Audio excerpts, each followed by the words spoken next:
महाराष्ट्र के साथ साथ ये कहीं ना कहीं यूपी को भी रिलेट करती है। वो इसलिए मैं यहाँ कह रही हूँ, आपको याद होगा अभी अयोध्या में जो राम मंदिर को लेकर बवाल मचा हुआ है, चढ़ावा चोरी विवाद, वो कितना ज्यादा पॉपुलर है और किस तरीके से विपक्ष मौजूदा सरकार को घेर रहा है और सरकार के पास कोई जवाब नहीं है।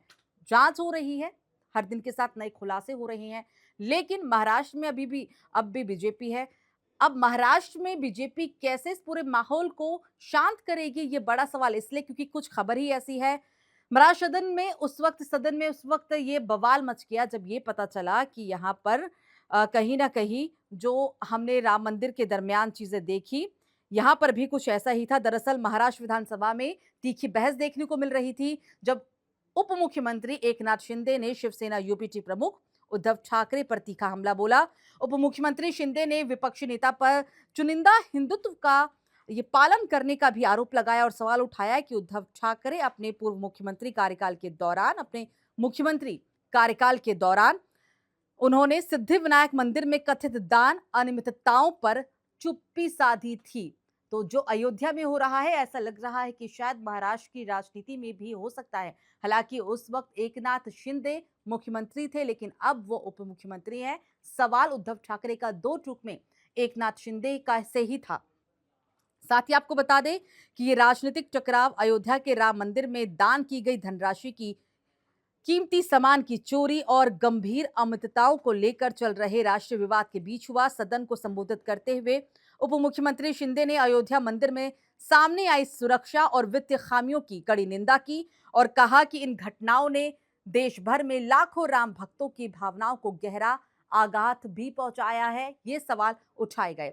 एकनाथ शिंदे ने इसकी पुष्टि भी की। उन्होंने कहा कि एक एसआईटी ने पहले ही गिरफ्तारियां कर ली है और अब अयोध्या मामले की सक्रिय रूप से जांच चल रही है। विपक्ष सवाल तो पूछेगा, अब जवाब भी पक्ष में बैठी सरकार को ही देना होगा। जाहिर सी बात है कि विपक्ष का काम है सवाल पूछना, लेकिन सबसे बड़ा सवाल यही है कि यूपी में राम मंदिर के बवाल के बीच महाराष्ट्र में भी अगर ये मामला बहुत ही ज्यादा पकड़ता है, अभी तो सिर्फ उद्धव ठाकरे सवाल कर रहे हैं, अगर और भी विपक्ष के नेता सामने आते हैं तो बीजेपी इसको कैसे कंट्रोल कर पाएगी? क्योंकि अयोध्या में जब अखिलेश यादव ने इस पूरे विवाद की बात को जन्म दिया था, आपको याद ही होगा कि राम मंदिर विवाद अखिलेश यादव के उस बयान के बाद आया जिसने सभी का ध्यान भी खींचा और प्रेशर में सरकार भी आई, एसआईटी का गठन भी करना पड़ा। जो सरकार कह रही थी कि ये सिर्फ एक आरोप है, लेकिन जब जांच बढ़ी, जो खुलासे हुए, उसने सभी को चौंकाया। अब महाराष्ट्र में भी अगर ऐसी स्थिति होगी तो बीजेपी इसे कंट्रोल कैसे कर पाएगी, ये बहुत बड़ा सवाल है। बीजेपी के लिए राह और भी मुश्किल इसलिए हो जाती है क्योंकि 2027 में 7 राज्यों के चुनाव होने हैं, जिसमें यूपी, उत्तराखंड, हिमाचल प्रदेश, पंजाब, हरियाणा, गोवा और मणिपुर। मणिपुर भी वही जहां बीजेपी आज भी उसे डैमेज कंट्रोल करने में बहुत ही ज्यादा मुश्किल का सामना कर रही है। 7 राज्यों के चुनाव के बीच ऐसे गंभीर आरोप लगने और हिंदुत्व की राजनीति करने वाली अगर बीजेपी उसी मुद्दे पे फंस जाए तो फिर बीजेपी उससे उभरे कैसे, ये भी एक बहुत बड़ा सवाल यहां जरूर है।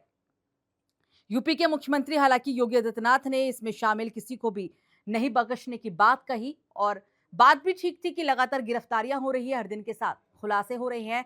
लेकिन महाराष्ट्र में जो कहा गया, जो सदन में बात उठी और जो उद्धव ठाकरे ने एकनाथ शिंदे से सीधा सीधा सवाल पूछा कि उस मंदिर में जब चोरी की बात सामने आई थी तब आप कहाँ थे और उस वक्त कार्रवाई क्यों नहीं की गई। एकनाथ शिंदे का दो टूक में जरूर ये जवाब था कि जांच चल रही है और जांच के आधार पर गिरफ्तारियां भी हुई थी और एसआईटी की जांच में तमाम चीजें भी सामने आई थी।